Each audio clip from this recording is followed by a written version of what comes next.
7가지 항목에 대해서 각각 0점에서 5점까지 점수를 부여하고요. 8점 이상의 점수가 나온다면 반드시 비뇨기학과 전문의의 진료가 필요하다. 안녕하세요. 저는 화홍병원에서 비뇨의학과 진료를 맡고 있는 비뇨기과 전문의 유형상입니다. 반갑습니다.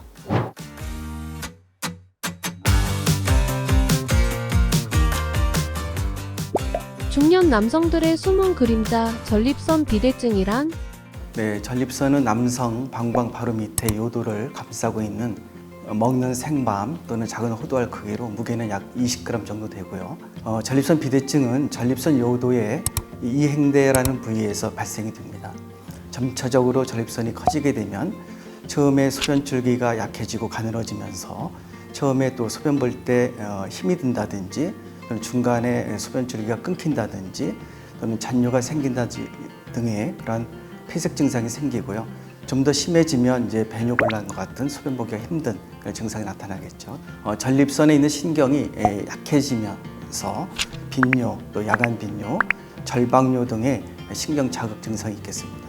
그래서 이런 다양한 그 배뇨 증상이 40, 50대 중년 남성에서 나타남으로써 일상생활의 삶의 질을 현격하게 떨어뜨릴 수 있는 만성 노인성 질환이다라고 설명드리겠습니다. 전립선 비대증의 원인은 무엇인가요? 전립선 비대증의 원인은 다양할 수는 있으나 가장 결정적인 요인은 두 가지로 요약할 수가 있는데요. 하나는 노화이고 두 번째 원인은 전립선 조직 내에 남성 호르몬의 존재입니다.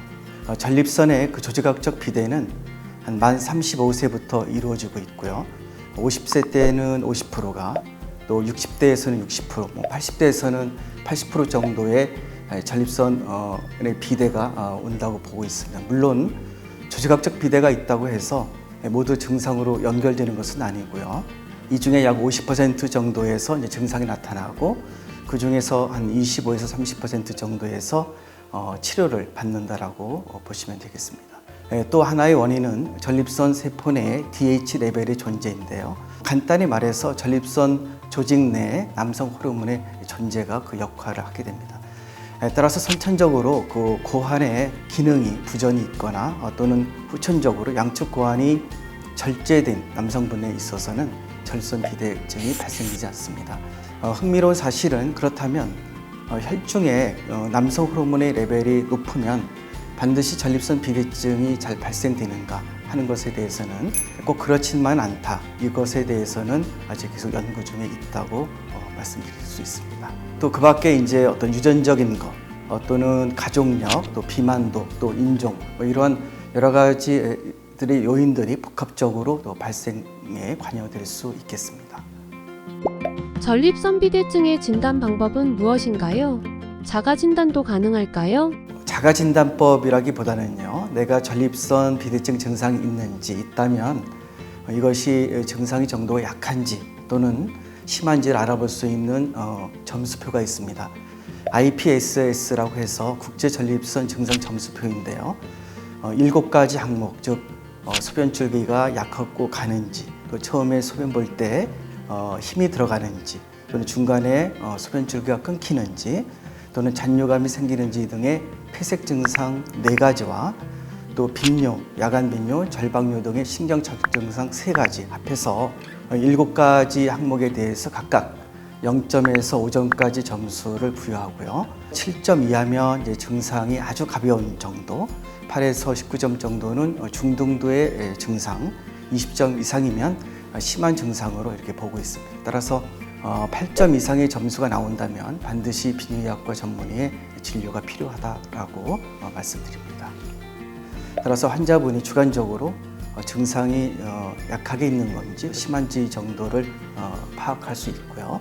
이학적 검사로서는 이제 전립선 직장 촉진 검사를 통해서 전립선의 크기를 우리가 대충 판단할 수가 있고, 또 전립선에 암이나 염증이 있는지 등을 어느 정도 진찰 소견으로서 판단하게 됩니다. 이학적 검사 및 그 검사실 검사로서는 이제 소변 검사를 하게 되는데요. 소변 검사를 통해서 염증과 혈뇨의 정도를 판단하고, 또 PSA라고 하는 전립선 특이한 효소 검사를 하게 됩니다. 단순히 임상적인 증상만으로는 전립선 비대증과 전립선 암을 감별할 수 없기에 이 PSA 수치를 통해서 전립선 암을 감별 진단하겠습니다. 그리고 가장 중요한 검사로서는 TRUS라고 하는 경직장 전립선 초음파 검사를 하게 되는데요. 이것을 통해서 전립선의 비대증의 정도를 확진하게 됩니다. 즉 20g 이하일 경우에는 정상적인 크기로 보고요. 전립선 비대증은 25g부터 판단하게 되는데 25에서 30g은 이제 초기 단계의 비대증, 또 31에서 40g은 중등도의 비대증, 41g 이상은 심한 단계의 비대증으로 분류를 하고 있고, 또 50에서 55g 이상의 크기가 있을 경우에는 1차적으로 수술적 치료의 적응증으로 보고 있습니다. 그 밖에 유관적인 혈뇨가 동반된다든지 또는 반복되는 요로 감염이 있거나 또 신기능 저하가 있거나 방광 결석과 같은 요로 결석 등이 동반되어 있을 경우에는 방광 요도 내시경 또는 복부 CT 등이 필요하고요. 이런 모든 진단을 방법을 통해서 전립선 비대증을 정확하게 진단할 수 있겠습니다. 40대 이후 소변줄기 약해짐과 야간뇨는 전립선 비대증일까요?